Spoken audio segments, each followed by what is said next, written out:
সিলেটে পৌঁছেছেন প্রধানমন্ত্রী ও বিএনপি চেয়ারম্যান তারেক রহমান। বুধবার সকাল 10:21 তিনি সিলেট এমএজি ওসমানী আন্তর্জাতিক বিমানবন্দরে এসে পৌঁছান। তার এই সফরকে কেন্দ্র করে পুরো সিলেট ও মৌলভীবাজার জুড়ে এখন উৎসবমুখর পরিবেশ।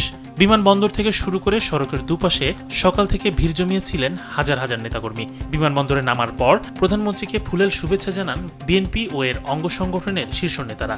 বিমানবন্দর থেকে সরাসরি সড়কপথে মৌলভীবাজারের শ্রীমঙ্গলের উদ্দেশ্যে রওনা দেন প্রধানমন্ত্রী। শ্রীমঙ্গলে অত্যন্ত গুরুত্বপূর্ণ কিছু কর্মসূচিতে অংশ নেবেন তিনি, যার মধ্যে অন্যতম হল কৃষক কার্ড ও ফ্যামিলি কার্ড বিতরণ।